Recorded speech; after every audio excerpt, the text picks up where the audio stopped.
Hi hello friends, welcome to the G K smart circle YouTube channel. ಈಗ ನಾವು October 30, 2025ನೇ ಸಾಲಿನ ಪ್ರಮುಖ ಪ್ರಚಲಿತ ಘಟನೆಗಳನ್ನು ಕುರಿತು ಚರ್ಚೆ ಮಾಡೋಣ.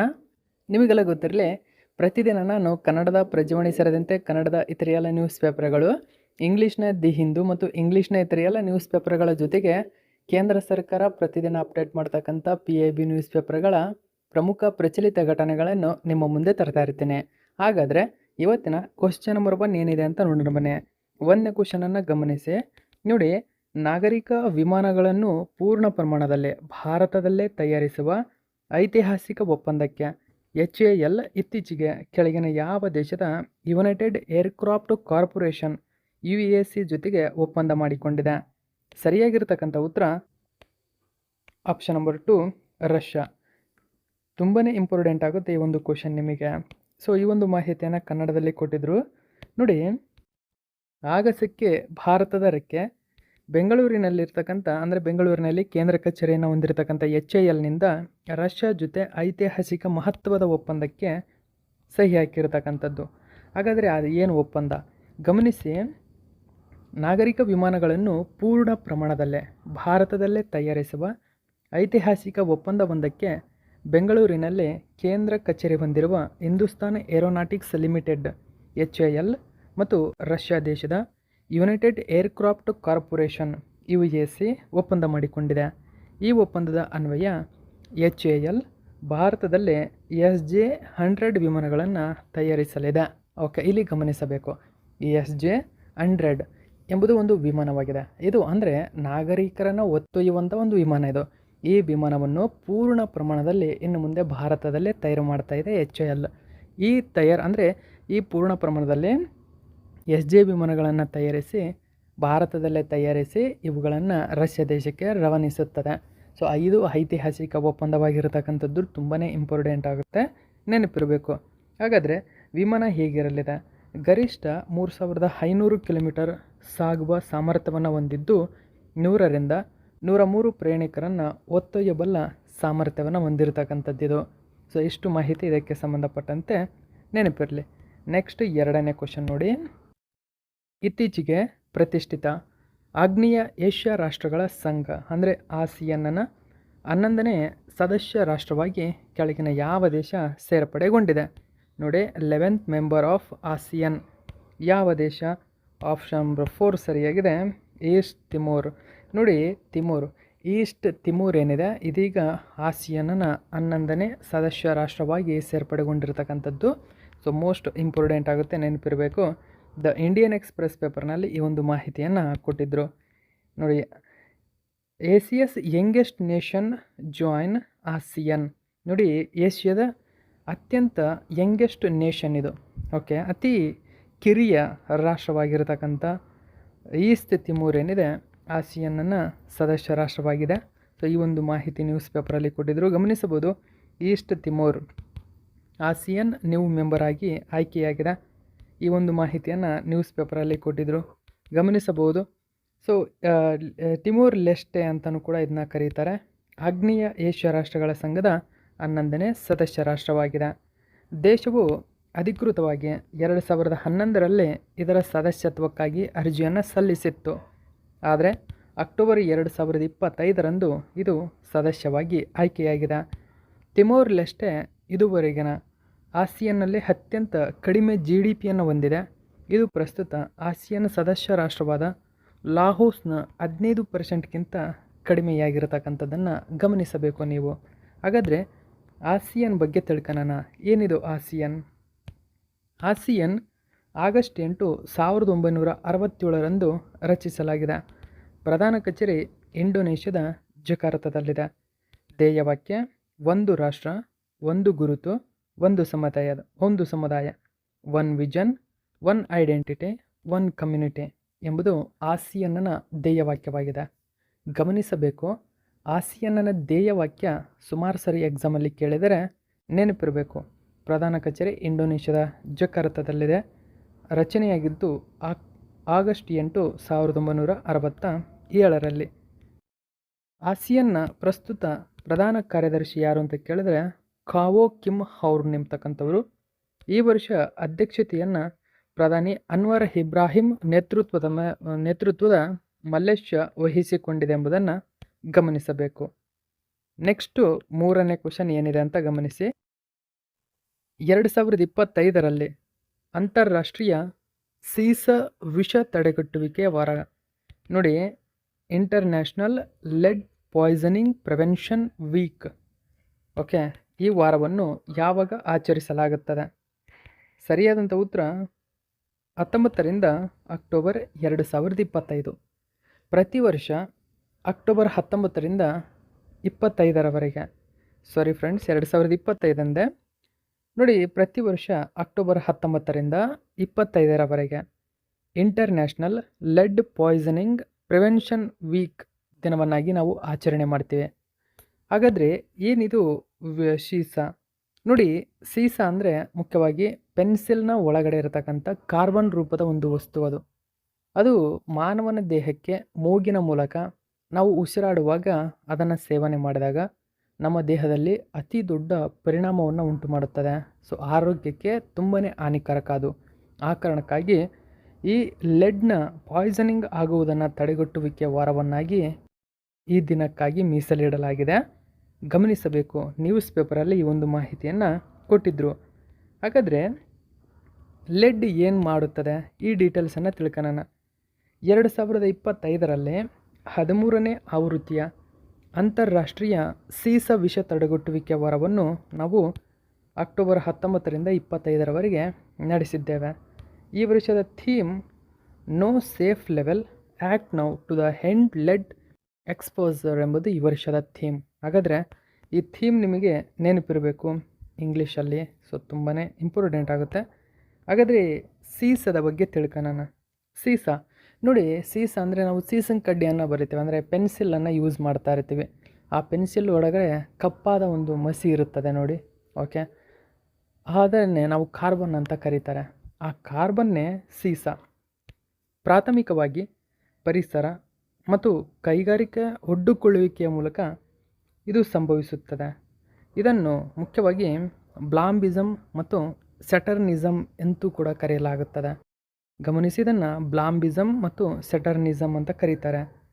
ವಿಶ್ವ ಆರೋಗ್ಯ ಸಂಸ್ಥೆ ಸೀಸವು ಬಾಯಿಯ ಮೂಲಕ ಸೇವಿಸಲ್ಪಡಬಹುದು, ಉಸಿರಾಟದ ವ್ಯವಸ್ಥೆಯ ಮೂಲಕ ಉಸಿರಾಡಲ್ಪಡಬಹುದು ಅಥವಾ ಚರ್ಮದಿಂದ ಹೀರಲ್ಪಡಬಹುದು ಎಂಬುದನ್ನು ಮಾಹಿತಿ ತಿಳಿಸಿದೆ.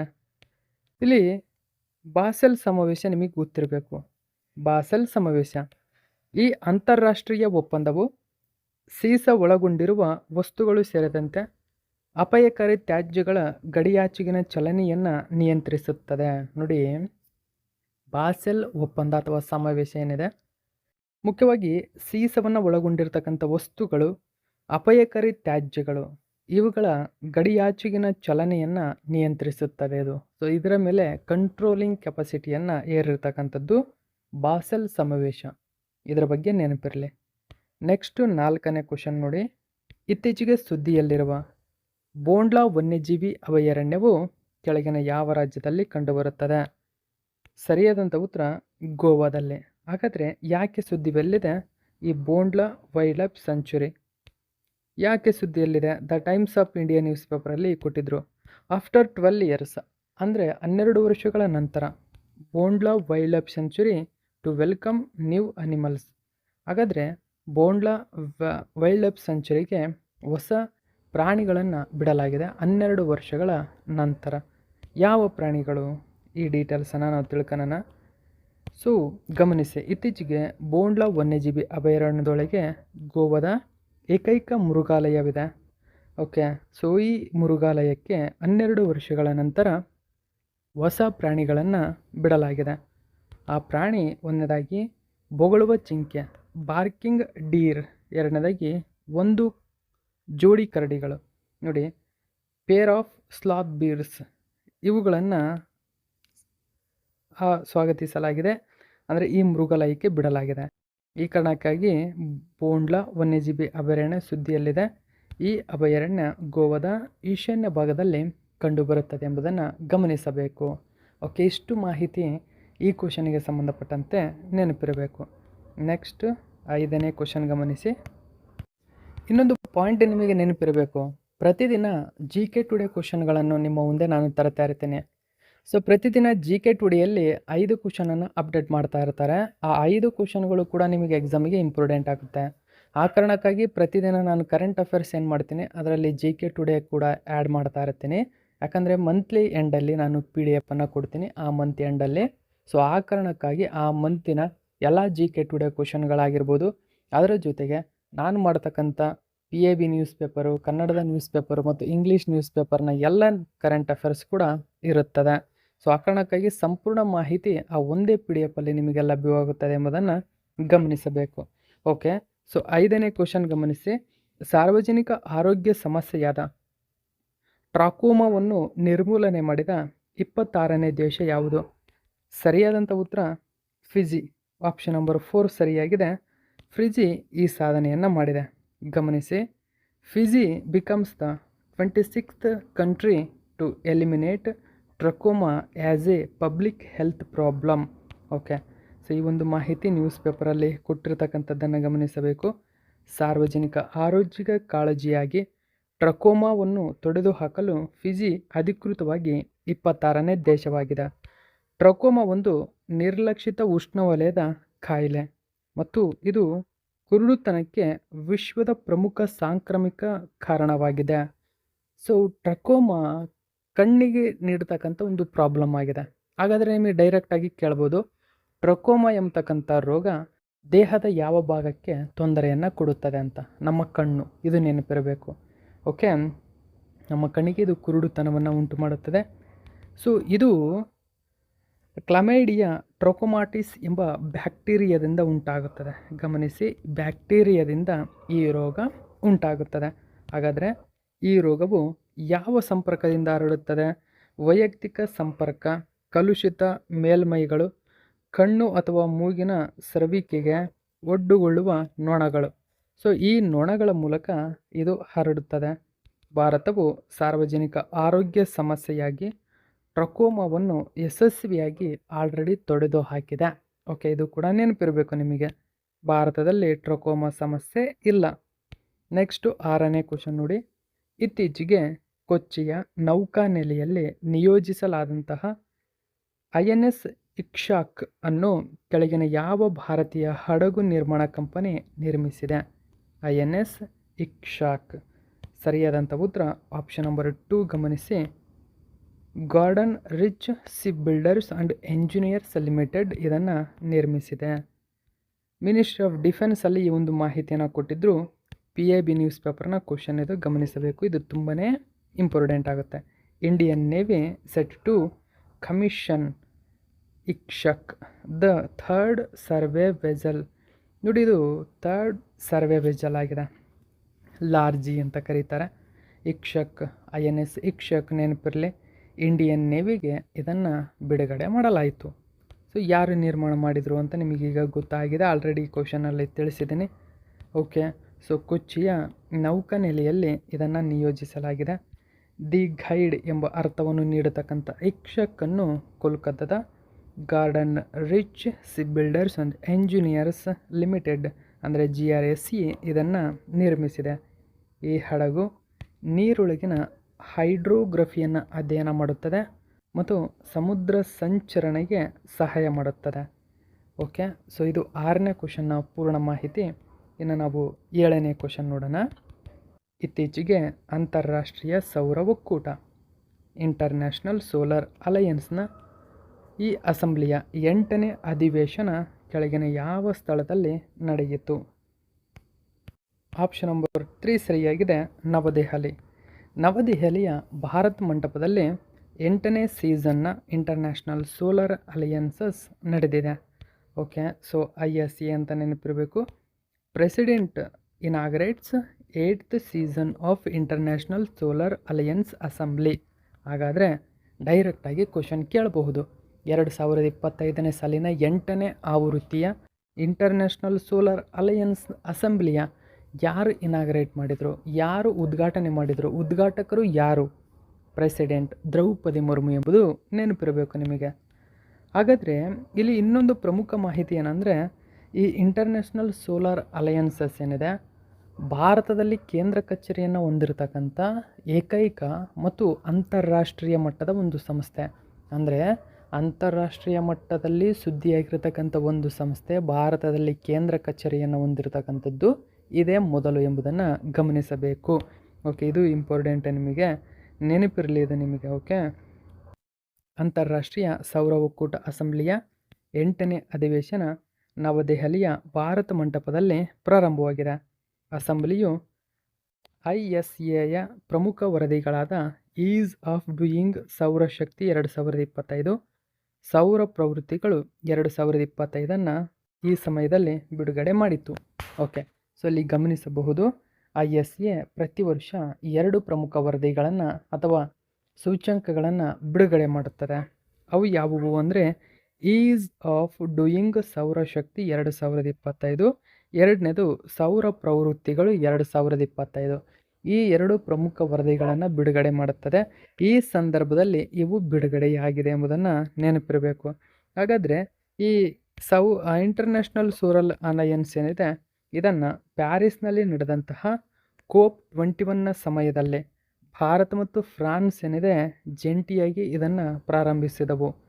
ಜಾಗತಿಕ ದಕ್ಷಿಣದ ಅತಿದೊಡ್ಡ ಒಪ್ಪಂದ ಆಧಾರಿತ ಅಂತರ ಸರ್ಕಾರಿ ಸಂಸ್ಥೆಯಾಗಿದ್ದು 124 ಸದಸ್ಯ ಮತ್ತು ಸಹಿ ಮಾಡಿದ ದೇಶಗಳನ್ನು ಇದು ಒಟ್ಟುಗೂಡಿಸುತ್ತದೆ.